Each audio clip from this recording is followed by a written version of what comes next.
Hey there, and welcome to another episode of the show where we are answering your listener viewer questions for the podcast, the vodcast, and whatever you want to call it. So this question has come in from, let me get this right, They Called Her Fit, or Called Her Fit.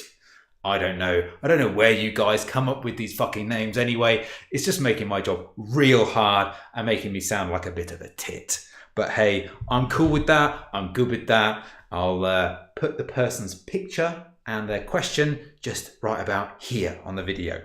Now, the question is all about protein bars. Specifically, what is your opinion, i.e. my opinion, on protein bars?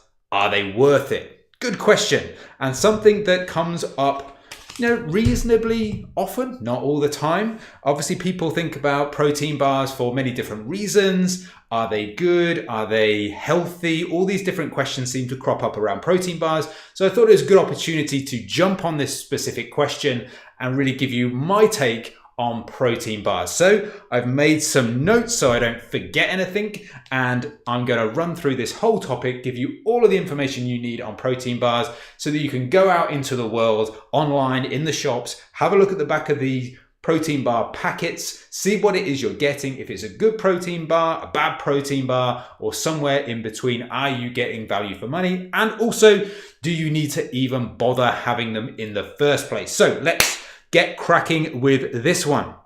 So the first question maybe we want to answer as part of this is, why have a protein bar in the first place? What is the benefit of having said protein bar?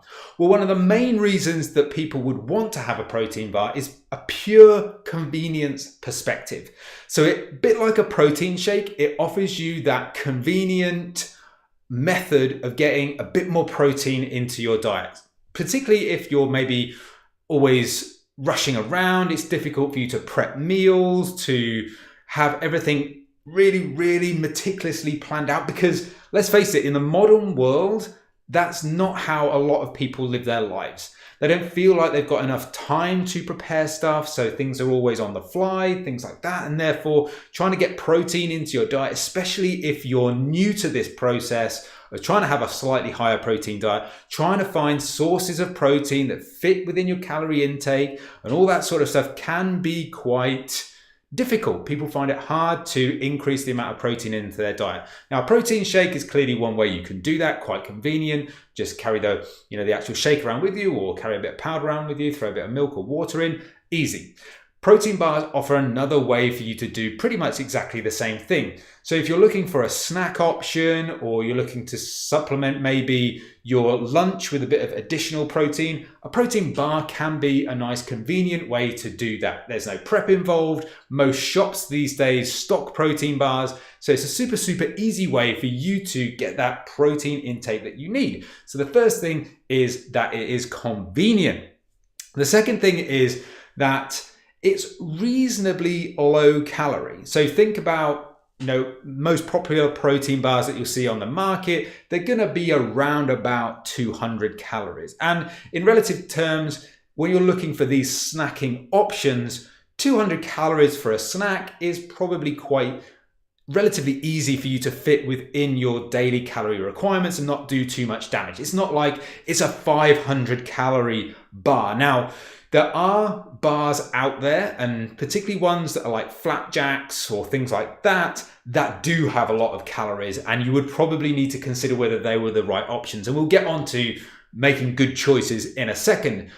But most protein bars are kind of pitched as low calorie options, and options whereby you can easily fit them, like snacking options, into your daily plan. So they're often really relatively low calorie.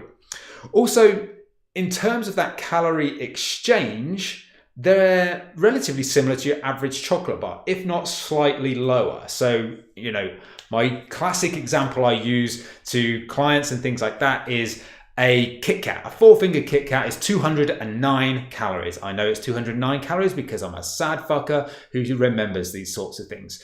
So if your average protein bar is around about 200 calories as well, 209 calories for a Kit Kat, it's kind of got that comparable exchange. So if you were looking for your main habit at the moment, let's say again you're relatively new to thinking about calories, thinking about protein. If your habit at the moment is at 3 p.m, you go to the office vending machine and you go for a chocolate bar because that's what you want. That's your little fix that you want halfway through the afternoon. You've had lunch, you're thinking about dinner, and you've got this dead spot where work is fucking boring. People are talking to you about boring ass emails and talking to you about this meeting you've got to go to, which you do not give a shit about. So now you're thinking, your mind's wandering. Maybe you're going to go get a cup of coffee, maybe, and then you think, oh, okay, I'll get a bit of a snack. Oh yeah, I feel a bit hungry. Maybe you don't actually feel very hungry, or maybe you're not actually hungry at all. It's just sort of a boredom and a habit thing. But let's say you are going for that 3 p.m. chocolate bar. So if that's your usual habit, you can now replace that chocolate bar, which for calorie is no better or worse on a calorie for calorie basis. So there's no like good or bad here. If you want the chocolate bar, the Kit Kat, hell, go for it. But having the protein bar option helps you to hit that protein goal as well. So it has that extra benefit of, yes, it's roughly speaking the same amount of calories. It gives you that sort of chocolatey taste, that sweet taste that you're looking for, but it also helps contribute to your protein target for the day. So it has that extra compounding benefit that potentially a Kit Kat or equivalent doesn't necessarily have. And like moving on from that same point a little bit further is there's that kind of placebo effect. Now, I will always say that you shouldn't think of foods as good or bad. If you want a Kit Kat, hell, go for a Kit Kat, especially if you are maintaining your calorie target for the day and a Kit Kat fits in that, and it's maybe not all the time because maybe you don't want to have that sort of food all the damn time and make that the majority of your diet. Definitely you don't want to do that. But if it's, relatively speaking, an infrequent decision, then that's cool. Go for it. There's no good or bad foods. But there is this slight, I'd say like placebo, for want of a better word, or a mental way of thinking about it, is that often people will feel guilty about having a chocolate bar, having a Kit Kat, because they feel it's bad. They feel it's unhealthy. It feels like it shouldn't be allowed on a diet, which is completely wrong. But if you're just then saying, well, I just feel a little bit better when I have a protein bar as an option because I feel it's a little bit healthier. I feel like it's helping me make the right decisions. I feel like it's helping me establish some better habits around food. And that's not necessarily a bad thing either, to say, well, actually, I'm having this chocolate bar, I'm getting this chocolatey taste, I'm getting this protein, and I don't feel guilty. Now, that's quite a good thing. I would also encourage you, if that's your sort of mentality, to not feel guilty about the chocolate bar either. But this is all steps along a journey, and you're not going to change your mindset, your way of thinking overnight. So sometimes these positive habits and pushing you in the right direction are the right thing for you to do, and then start to also work on your relationship with food in general so that you're not stuck in this quagmire of thinking that Kit Kats are bad and all that sort of stuff. So there's the first thing. That's why you would generally use a protein bar. Nothing special, nothing magical. It's just a way for you to help you hit a protein target, and effectively an easy way for you to get protein into your diet. Cool. Now, what makes a good protein bar? Now, this is, I think, a great thing to dive into because the nutrition market, the supplement market is filled with protein bars. You only have to go into, and obviously I live in the UK, but I'm sure it's the same wherever you are in the world. If you now go into any type of shop that sells, chocolate bars, newspapers, all that sort of stuff, those types of places now have almost entire aisles dedicated to protein bars and quote unquote healthy snacks and things like that. And often the options they have available, companies just slap the word protein on them just to really kind of buy into this concept that anything labeled protein is good. And if I say low carb, low sugar, high protein, that automatically makes it some sort of super healthy thing. It's this superfood that you should have in your diet and it's freaking amazing. And therefore my product is brilliant. Now, just slapping protein on something doesn't make it good. Often it also doesn't make it protein. I've seen many bars and things like that, particularly like, to name a couple of brands, Trek and Eat Natural, Graze, all of those types of brands. If you get them in the US or wherever it is you're listening, Australia, shout out to peeps all over the world, is that whatever those types of companies that you see, you'll probably have your own local variations of what you have. But often they just slap protein on it. And when you look at the marketing and all the little asterisks and small print that they write with it, it's protein in relation to the other bars they sell. So for example, it'll be like Trek will say in the small print, or Eat Natural will say in the small print, something along the lines of has X amount of protein more than a regular bar. So that's their excuse, or reason, should I say, for putting protein on the front of the label, because it's got more protein than their average bar. But when you actually look at the protein content of that bar, it's literally about 9-10 grams of protein for like a 60-gram bar, which is nothing. It's not really, then, to me, a protein bar. It's more a carb and fat bar with a bit of protein in it. Hey, that's not what you're after, is it? So what makes a good protein bar? Now, for me, most people are going to go and look for a protein bar that's not too high in calorie, because it's going to be this sort of snack option. So you want to be saving most of your calories for main meals, would be my assumption. So you don't want this super high calorie protein bar that's going to take you way over your calories and have you to sort of minimize how much food you're having in your normal meals. So generally speaking, if it's around about 200 calories, you're probably in the right ballpark. The next thing you want to look at then is the protein quantity. Protein quantity is important, as I've just mentioned. You get these things that just say, oh, this is a protein bar or this is a protein food, when it's actually not really protein in terms of the quantity of it.